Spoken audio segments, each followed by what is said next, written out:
All right, back with another mock draft. This is going to be the official Jackson Kruger Sports what I think will happen mock draft. Now, I already made a mock draft that's kind of what I think will happen, and it was a lot of sort of fun things that I was going over. Wasn't taking it too seriously, but was still trying to make something that would work. Here, I am really making an effort to just do what I think has the best odds of happening. I think that's how I would phrase it, because you're never going to get perfect. But what has the best chance of happening? I do have a couple of takes that are against conventional wisdom, but yeah, let's just get into it. So for picks 1 through 7, there really is kind of a script, right? And people could go off script. That happens sometimes where we think it's going to go one way and then it goes very different. But 1 through 7 is the script. Now, I will say the script does specify that number 2 and 3 can be flipped. Cam Ward feels like he's going first overall. Will Travis Hunter go second overall, or will Abdul Carter go second overall? I think the Browns will like Hunter more, and if they do, I still think the Giants just stick at number 3 and take Abdul Carter. I'm not doing trades in this mock draft. I think a trade is very much on the table here. I do think a team could move up a lot of spots to try and get Abdul Carter, but ultimately I think the Giants would say, let's just have 3 good edge rushers and have them all play 700 snaps. That's okay.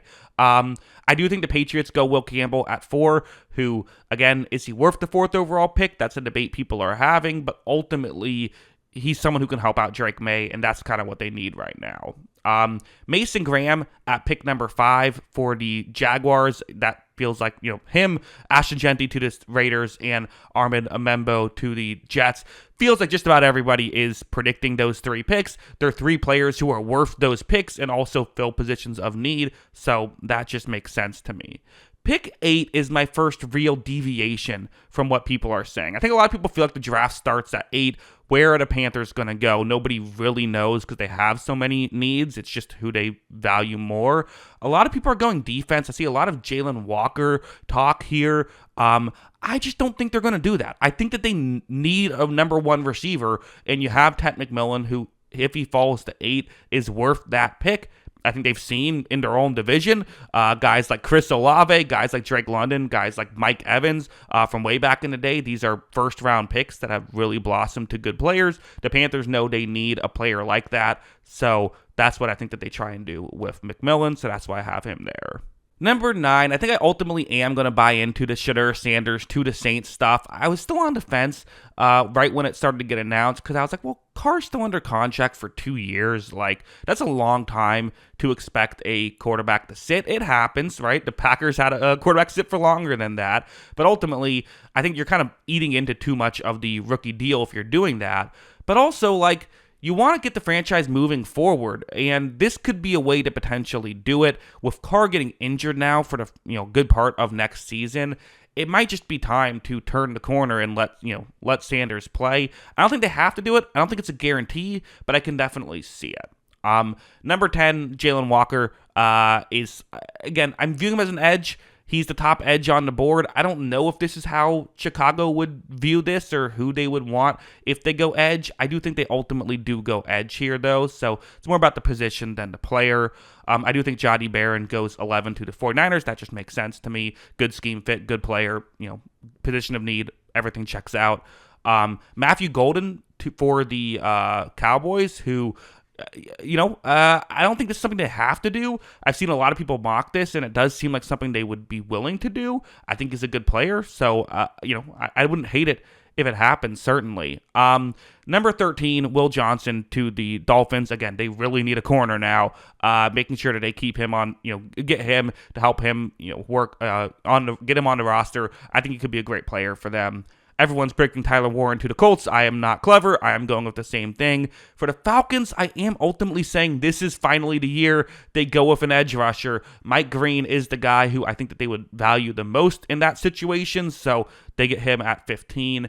At 16, you have Shamar Stewart, who, it's tough. I was trying to figure out exactly what the Cardinals would do. I do think they would rather like Will Johnson fall to them or something like that, but here I just felt like, okay, I think that they wouldn't be scared off of Shamar Stewart's lack of, production. I think they would still be willing to draft him based on, just kind of how they tend to operate, or at least will operate at times. I do think that they like, they want a bigger body on the defensive line. He certainly is that. So it's tough. It's hard to figure out exactly where the Cardinals will go, exactly where Stewart will go. I don't love this pick, but it's ultimately what I decided to go with. Number 17, I decided Mikael Williams to the Bengals, which I think would be a good pick for them. I do think they can use an edge rusher. So, this is one that I think that ultimately fills a need. He is kind of on the consensus big board. He's a high up player there. So I do think that this is something I could see them doing.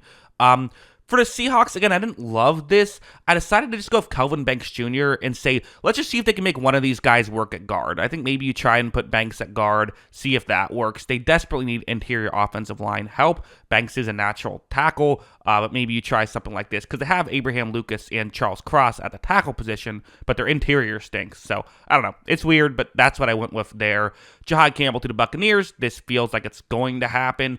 Again, who knows once the draft is, once the draft actually happens, but this feels like one of those picks that I would bet on if I had to. This one you feel good about. Not to say it's guaranteed to happen, but there's a good chance it happens. They need a linebacker. He's a great linebacker. Not every team would want to draft an off-ball linebacker at this spot. Tampa Bay drafted an off-ball linebacker at pick 5 with Devin White. Granted, that didn't work out, but still, they're willing to do it, right? So I think it could definitely happen.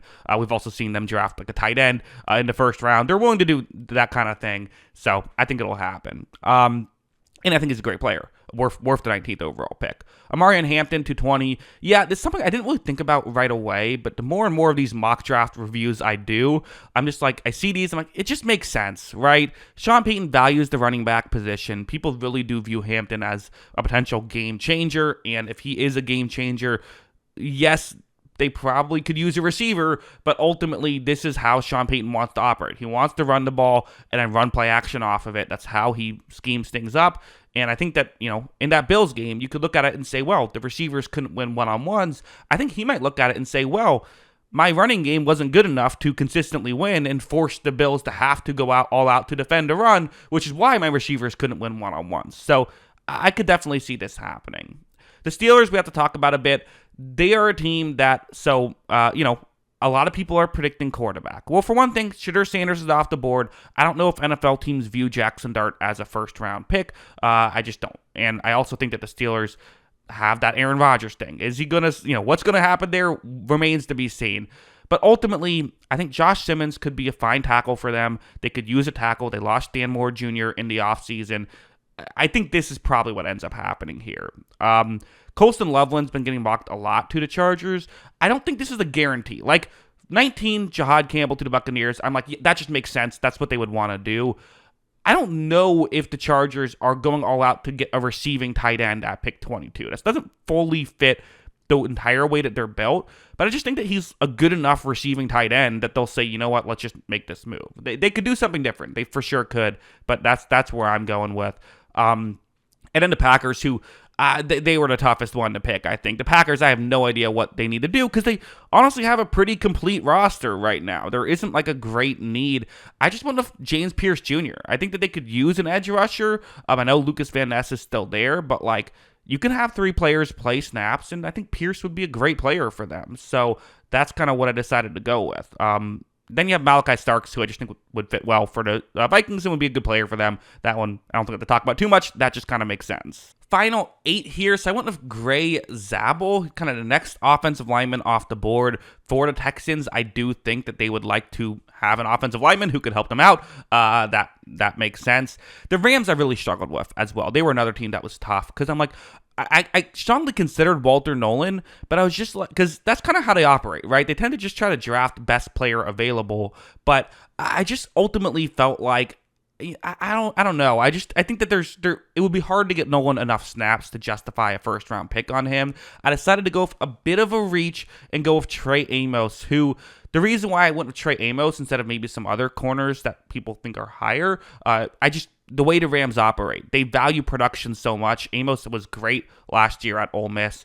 That's just kind of why I think that they would ultimately go in that direction and they could use a corner. It'd be a great pick. I think he would play well for them. The Ravens, I decided to go with Walter Nolan. Again, they're another team that will just draft a good player. He's a good player, and I think they'll have an easier time getting playing time because they don't have they still have good players on the defensive line, but it's not quite the the Rams where it's like they even have snaps to play here. At 28, with the Lions, I went with Donovan Ezeraku, who is a player that, again, I think they could use an edge rusher. I think he's worth a late first-round pick, so, that's kind of where he's projected to go.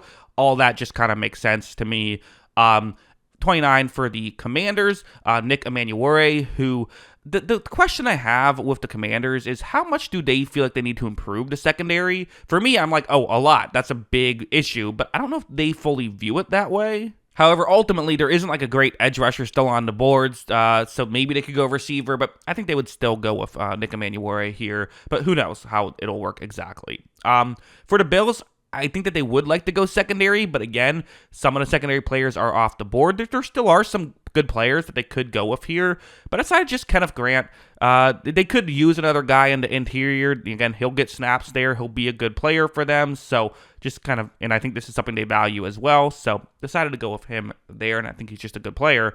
Tyler Booker for the Chiefs is what I decided to go with. Everyone says tackle for the Chiefs, but to me, left guard is a much bigger position of weakness right now. They did sign a player to play tackle. Left guard, they're going with a project tackle that they've now had to move to guard because he was just kind of a mess at tackle, largely due to technique, and now he's going to have to try and figure out the guard technique. Maybe it'll work out, but ultimately I wouldn't go into a season banking on that. Tyler Booker is first-round talent on the consensus big board. He's at 31.